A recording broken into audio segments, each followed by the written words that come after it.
was actually when Desert Shield, Desert Storm, I was in, and I was able to separate that time because of the quality force, and I went from civilian, to service to civilian contractor. Okay. With the company I went overseas with DynCorp. Okay. And they were recruiting aircraft mechanics. And so I did good with that. You know, back in 90, it was 91. And they started out at like $18 an hour. And that was a good thing for me. Because my enlistment was up and was making a decision. You know, they would have held me, retained me. They were trying to retain people because of the war situation. But in my career field, they couldn't forcibly, but they was just encouraging people to just re-enlist. But my wife, at that time, she's paralegal,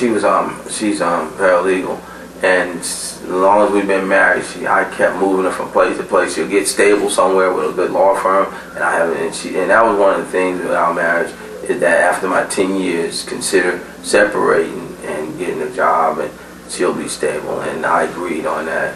And it was hard, but I said, yeah. After 10 years, I'm halfway there, and I just went ahead and I compromised because she did go through a lot with me, and it's hard for being married. You take and traveling overseas, and she hasn't during that, and then go through all of it, everything I go through TD wise, and sometimes she's by herself a month at a time, 2 months at a time, and like I said, she'll have a good job, she'll get somewhere, get a good job, then all of a sudden I gotta pick up and go, and she gotta go, and and it was her and her career too also. But she sacrificed, for the marriage. But then it seemed like when it was time after 10 years, she was just asking me to consider, separating, because it was getting to the movement. It's acceptable. Matter of fact, the military, if anybody would say, it's almost, you go to NCO clubs, you go beer. It was a common thing to do. I was in Germany, drinking is awesome, and that's what they do there, So, I really got, I didn't really thought I developed into an alcoholic, but she would say to me, I would drink beer for breakfast, and I thought everybody did. And then she started seeing the signs like, don't you think you're drinking a little bit too much? We go places, parties, and I'll get, and she'll notice my mood changing, this and that. And every time she bring it up, and I'll just, oh no, I'm okay, because it wasn't affecting anything at the time, and then it was, I couldn't see it, but it was affecting her, which we didn't have a kid until I was, how long was married?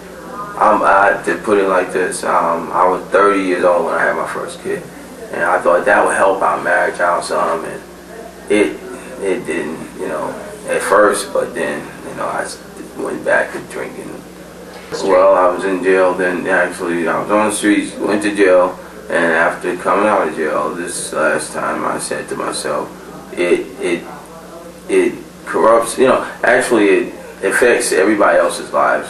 You don't realize, you just think, I'm tearing myself apart, I'm doing this to me, but my kids, my ex-wife, my mother, my father, the whole family is, indirectly gets hurt because of the things, your actions.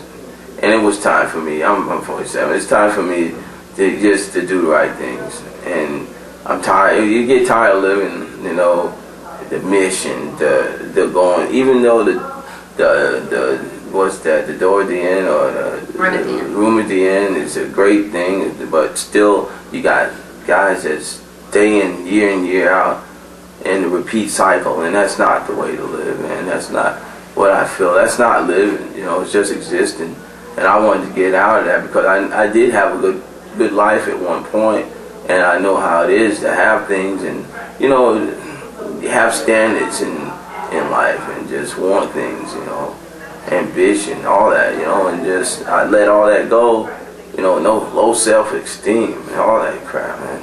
You just gotta get to the point where you want to live, and in order to do that, I say 80, if not more of the people that's homeless or addictive, some kind of alcoholics, addicts, because it keeps them away from getting the things that they need to get. I think it's, to me, I want my responsibility. I was tired of ducking and dodging responsibility, and being homeless, you don't have to be homeless. It's too many programs, too many things that can help you out here. And I noticed that, especially Nashville. I'm from Long Island, New York, and they don't do nothing for you. You live on the streets, whatever. This place, they feed you, man, you get clothes. It's almost no excuse unless you just still want to stay, addictive and, don't try to get help or use the system just to continue living like that. And you see a lot of that. And it's sad to say, but, you see a lot of that. My dreams now is I just want simple things. I mean, just to actually peace, and that's what I'm getting now. A lot of peace. Get spiritually connected for real, and just at peace. Be at peace. Because when I was out there doing the things I was doing, I would know it was always, my nerves were tore up, just running around, doing things, not being truthful, lying, and deceitful, all those things that doesn't, it's ugly, and that's not my character. It's not my mother and father. I've tricked them out of money. I've lied to them, and they've been just nothing but great parents to me, and that just made me feel so just disgraceful, and I want them to just always be proud of me. And it seemed like I had flipped the coin on that, but now I'm doing the things I'm supposed to do. They are really proud that I was able to turn it back around again, and I just want my kids to be, I'll be there for them, I want to be there for them, to let them know, like the oldest kid right now, he loves football, he loves sports, and everything I did, he's the opposite. He's a health freak. He goes to the gym, and he can't stand alcohol, he can't stand beer. For now, he don't like, none of that stuff, because I tell him, and he knows what it did to me in my life, and he can't, it's like I tried to deter him from being, doing the things I did. You don't have to actually pick up to learn from mistakes from other people. You can just learn and just look at me. You don't have to. I'm 47 years old, but I gotta live with other men halfway house, And I don't say it's a bad thing, but you don't have to go that route if you just don't pick up or use and do the right things and focus on, things in life.